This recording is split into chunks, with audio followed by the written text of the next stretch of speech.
So today I'm going to show you how I took self-portraits in freezing cold Scotland in winter.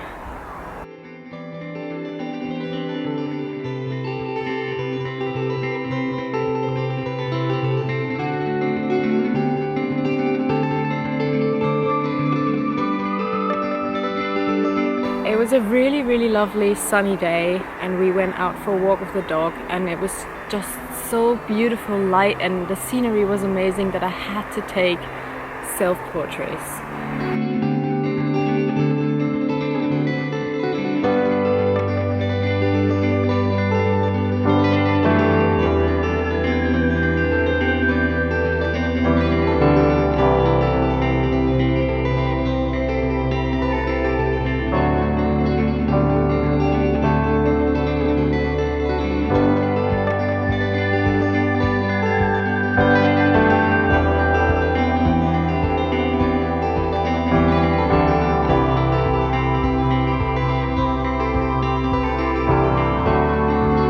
Actually, the worst about the temperature was the wind. Like at the moment I'm at Hollywood Park and I actually feel really warm because the sun is really nice and it is about 0 degrees Celsius, but it still feels nice because there is no wind. When I took the self-portraits it was super windy and it just made it nearly impossible to take any kind of good photo. It was crazy, but I am crazy when it comes to photos. I could like barely press the button on the camera. It's really funny actually at the moment. I'm in Hollywood Park and there are people sledging all around me.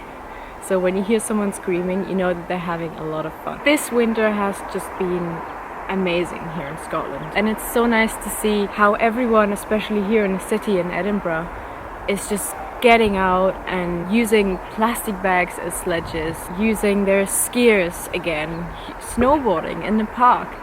It's just so beautiful.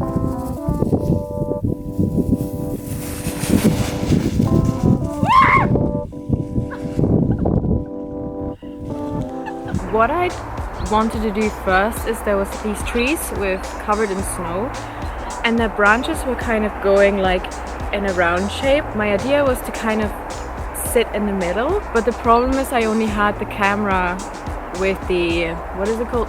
With the self timer. So I had 10 seconds to get in position and it was pretty tricky. Like I literally had to press the button, quickly run to the trees and jump over the branches. Like my legs got really wet, which didn't really make it less cold.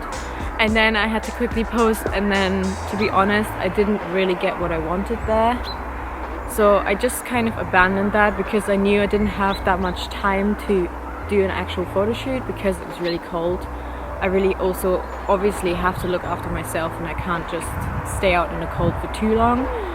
So I went on to different places to take photos and the sun came out and this beautiful golden light just ran over this field and it was so amazing. And it was really hard to focus because when the sun is so low you can barely see anything on the screen. I was trying to focus on a branch where I was going to stand next to and it kind of worked out. Sometimes I do it intentionally, that the photos are out of focus. Sometimes also intentionally make them look blurry. But sometimes when, you know, especially with self-portraits, I'm not too fussed if they're 100% in focus because you can just make them look a little bit vintagey. Like if you, for example, like that vintage look, you can just add a little bit of grain and then it's alright, you know, it looks awesome. Like if you only use the photos for Instagram or Facebook or TikTok, whatever, they're really small anyway, so you can't really see that. It's only really if you wanted to print them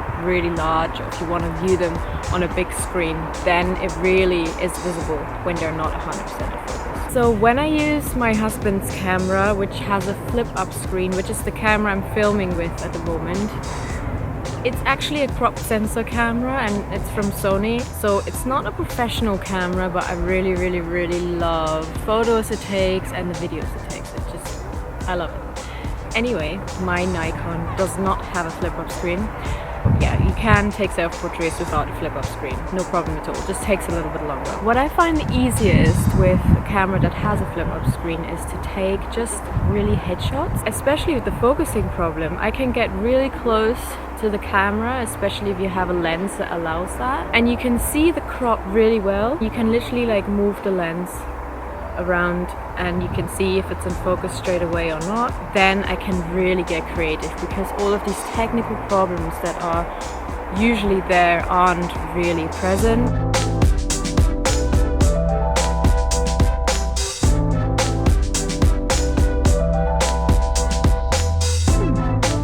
So I hope you guys enjoyed watching this video, and stay safe and stay warm.